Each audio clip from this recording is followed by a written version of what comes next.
एक गांव में पृथ्वी सिंह नाम के एक जमींदार थे। पृथ्वी सिंह काफी पैसे वाले थे। उनकी दो बेटियां रचना और पुष्पा थीं। पुष्पा के जन्म के समय उनकी पत्नी का स्वर्गवास हो चुका था, इसलिए वे पुष्पा को ज्यादा प्यार नहीं करते थे। रचना को वे बहुत प्यार करते थे। रचना को भी इस बात का बहुत घमंड था। वह भी अपनी बहन पुष्पा से नफरत करती थी। रचना के लिए बढ़िया से बढ़िया पकवान बनाए जाते थे। पुष्पा को उसका बचा हुआ भोजन मिलता, कभी वह भी नहीं बचता तो वह भूखी ही सो जाती थी। धीरे धीरे समय बीता और दोनों बेटियां बड़ी हो गई।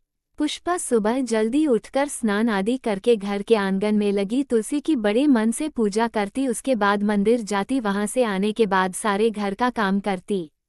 रचना देर से उठती और वह स्नान आदि करके घूमने चली जाती थी। एक दिन पुष्पा ने रचना से कहा, बहन हमारी माँ नहीं है, मैंने तो तुलसी माँ को ही अपनी माँ मान लिया है। जब मैं सुबह इनकी पूजा करती हूँ तो मुझे इनमें माँ की छवि दिखाई देती है। तुम भी सुबह माँ तुलसी की पूजा किया करो और मेरे साथ मंदिर चला करो।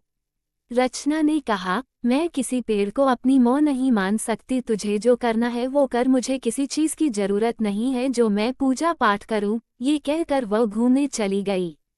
कुछ दिन बाद पृथ्वी सिंह ने एक बहुत अमीर खानदान में लड़का देखकर रचना का विवाह तय कर दिया।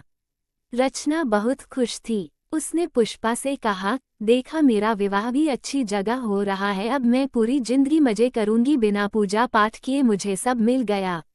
पुष्पा ने कहा, बहन तुम मानो या ना मानो ये सब तुलसी मैया की कृपा है। जिस घर के आंगन में तुलसी मैया का पौधा होता है और उनकी पूजा होती है, उस घर में कभी कुछ अशुभ नहीं हो सकता। रचना ने कहा, ये सब किस्मत से मिलता है।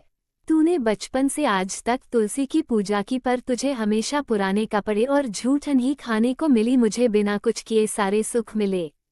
पुष्पा ने कहा, बहन इतना घमंड करना ठीक नहीं है, अब तुम इस घर से विदा होने वाली हो। एक बार तुलसी मैया का आशीर्वाद लेकर ही अपनी ससुराल जाना, वहां भी तुम्हें कोई कष्ट नहीं होगा।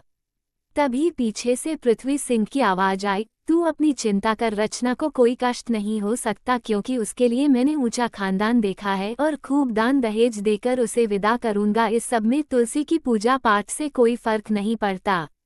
तब पुष्पा ने कहा, पिताजी भगवान की मर्जी के बिना तो एक पत्ता भी नहीं हिल सकता, ये सब भगवान की ही कृपा है।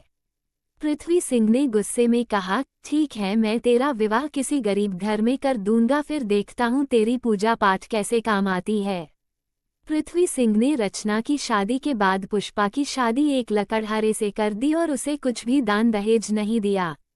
पुष्पा खुशी खुशी अपने पति के साथ उनकी छोटी सी झोपड़ी में रहने लगी। वहीं आंगन में तुलसी मैया का पौधा लगाकर उनकी पूजा करने लगी। कुछ दिन बाद बरसात का मौसम शुरू हो गया, ऐसे में लकड़ी काटने का काम नहीं मिल पा रहा था। पुष्पा के घर में काफी परेशानी होने लगी।